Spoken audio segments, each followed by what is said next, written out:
I don't watch the news mainly because I find it no ways beneficial to my overall well being. And generally, if there's something significant that I need to know about, I tend to hear about it.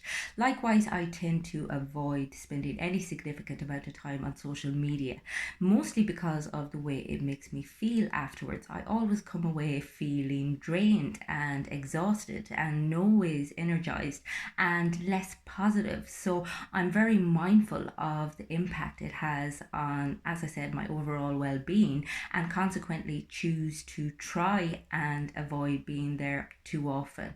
Now, that being said, I was out on a walk this morning. Now, firstly, I've noticed as the lockdown restrictions are removed, with a level of disgust, really, the amount of rubbish that is building up around the place. I mean, even this morning as I was walking out my road, there was bottles smashed everywhere, condom wrappers, takeaway wrappers, and I was just like, what the hell is wrong with people? Like, it's just so irresponsible and so unnecessary that they can't just clean up after themselves.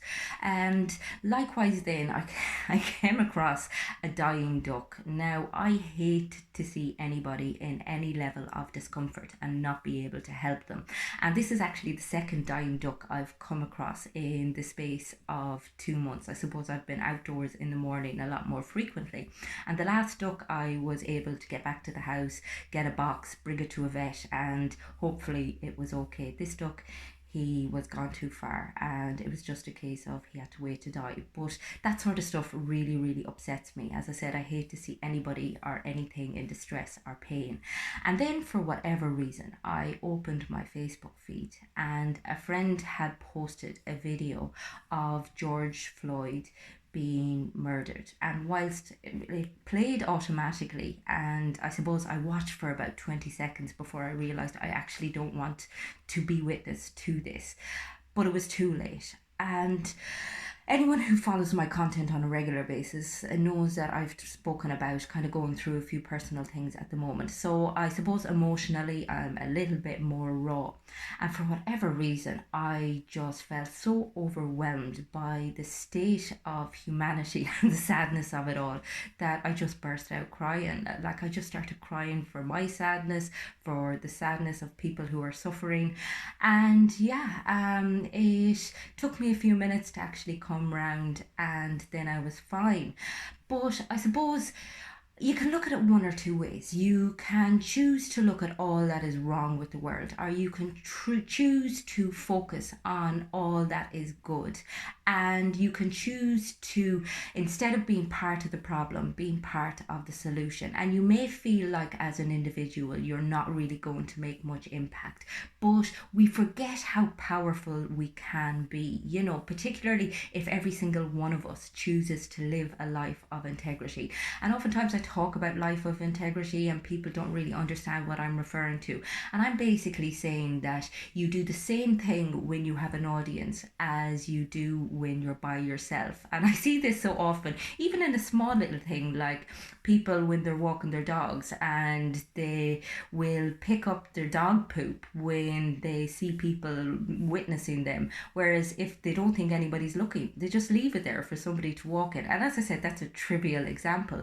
But I mean, living a life that thinks about other people as opposed to just being selfish, self absorbed, and lazy. And we do tend to be egocentric. We do tend to live in our heads and be very consumed by how we look to other people. And we're always comparing up or comparing down. And this is where so much judgment comes from, and cynicism. And this is where, kind of some of the racial issues that we're experiencing and witnessing at the moment actually come from. We're so, I suppose, caught up in our own wounds and in our own ego and our own expectations for our life and our own assumptions that we are more important than anybody else. And it's recognizing that we are responsible for our lives, but we are also responsible for other people. We need to live consciously. We need to be present. We need to be mindful. We need to ensure that we do our healing work so that we don't hurt other people, and that we can try and do our best for the world and for anyone who is suffering or anyone who is on a downturn. And the thing is, life is never going to be exactly what we want. And so many people experience a level of dissatisfaction, and there's nothing particularly wrong in their life. It's just that nothing is particularly right either. And so much of that dissatisfaction comes from feeling like you're inadequate, having a low sense of self-worth, just not being able to sit with your own experience and accept it for what it is. And so we tend to self-abandon, and we tend to find all of these kind of avoidance strategies and coping mechanisms that give us a little buzz and make us feel better on the short term, but don't really give us any sense of fulfillment. And it's in being a more conscious person, a more aware person, cleaning yourself up, showing up for life, trying to live, as I said, a modest, kind, benevolent way, trying to do things for other people as opposed to always thinking about yourself and the way that things are going to impact on you.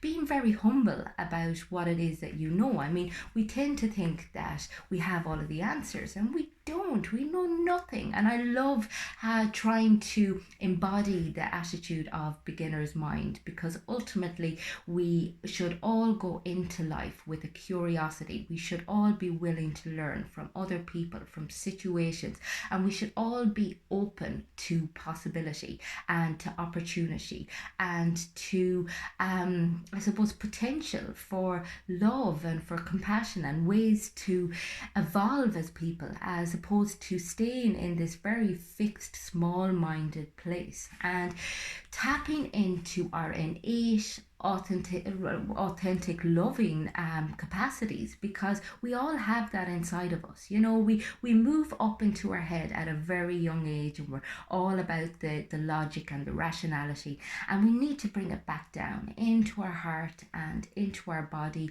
and recognize what it is that we actually feel, because underneath it all we're driven by either love or fear. And we can keep ourselves in that state of fear where we have to be wary of other people, where we have to be angry, where we have to be superior, where we have to, judge and be defensive, or we can keep ourselves in a place of love. We can pay attention to the beautiful things in life. We can look out for ways to be a better person. We can be intentional about what it is that we do on a daily basis and try to find ways to show up for ourselves and to show up for other people. I hope everyone has a fantastic bank holiday. I'll probably be on here over the next few days, and I will talk to you again soon. Take care.